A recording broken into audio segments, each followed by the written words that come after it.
Dear students, welcome in English class 12th. Today is the third chapter, second part, the deep water. My introduction to the YMCA swimming pool revived unpleasant memories and stirred childish fears.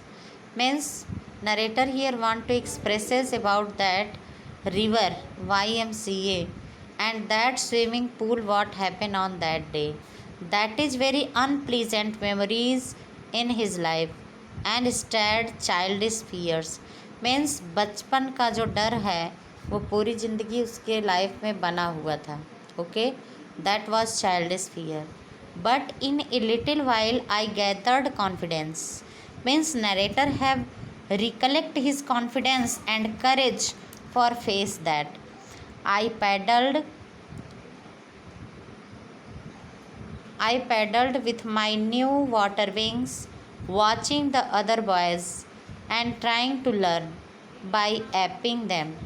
I did this 2 or 3 times on different days and was just beginning to feel at ease in the water when the misadventure happened.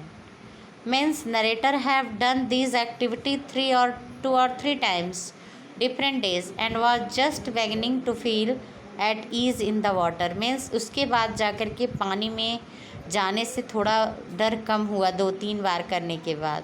Okay, I went to the pool when no one else was there. एक दिन वो पुल पे गया जब वहाँ पर कोई नहीं था. द प्लेस वॉज क्वाइट, एकदम शांत था वहाँ पे.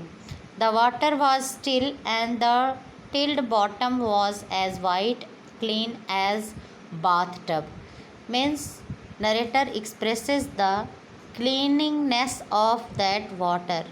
Means water and water surface everything was very clean and it's like bathtub, as clean as the bathtub.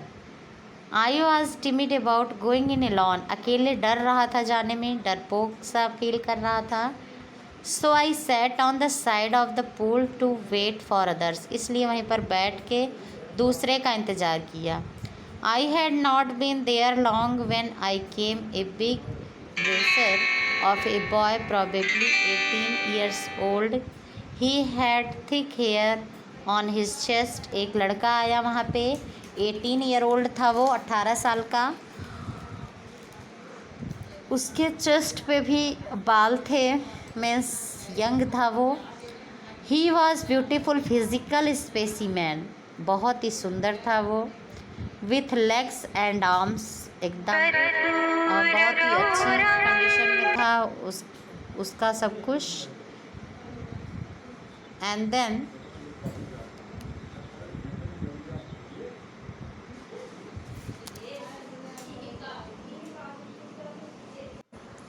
And he asked to narrator, he yell, hi skinny. वो narrator को कहता है, how do you like to be ducked. क्या तुम चाहते हो इसमें बत्तख की तरह गोता लगाना. With that he picked me up and tossed me into the deep and. इस तरह से कह करके उसने पानी के अंदर उसको ढकेल दिया, नरेटर को, उस लड़के ने. I landed in A sitting position. बैठी पोजीशन में वो नीचे एकदम लैंड सरफेस तक चला गया. स्वैलोड वाटर, मुंह में पानी चला गया. And went at once to the bottom, और एकदम नीचे तक चला गया. आई वॉज फ्राइटेंड, बहुत भयभीत हुआ था. But not yet frightened out of my wits. On the way down I planned when my feet hit the bottom I would make a big jump. Means narrator was jumping inside the water for coming upward, came to the surface, lie flat on it and paddled to the edge of the pool. इस तरह से वो surface तक किसी तरह से आ रहे थे और वहाँ पे पैडलिंग कर रहे थे अंदर पैरों से बाहर आने के लिए, किनारे तक पहुँचने के लिए. It seemed a long way down there. Those 9 feet were more like 90. Means 9 feet deep. That water surface looks like the 90. And before I touched bottom, my lungs were ready to burst. और जैसे ही वो नीचे पहुंचा, bottom तक पहुंचा narrator, उसके जो lungs थे, फेफड़े जैसे लग रहे थे कि फट जाएंगे, as burst. Okay, and then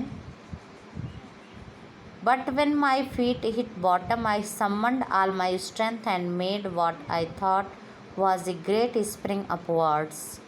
Means he has collected his courage and overall strength and thought that means will come upward. किसी तरह से अपना साहस जुटा के ऊपर आने का प्रयास किया। I imagined I would bob to the surface like a cork. और लग रहा था कि जैसे मैं एक आध बार सरफेस पे आ जाता था, जैसे कार्क तैरता है, जो काले रंग का रबड़ का होता है कार्क, उस तरह से। Instead I came up slowly, I opened my eyes and सा नथिंग। और instead I came up slowly, इसके अतिरिक्त कि वो बाहर आता, उसने अपनी आंखें खोली लेकिन उसको कुछ नहीं दिखता था। Only water, water everywhere, blue colour of water everywhere scattered.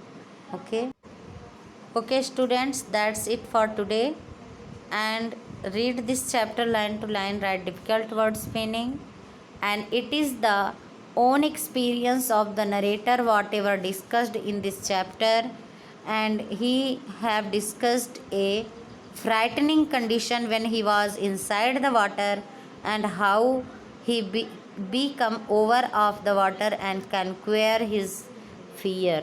Okay, that's it. Thank you class. Thank you. Thanks everyone.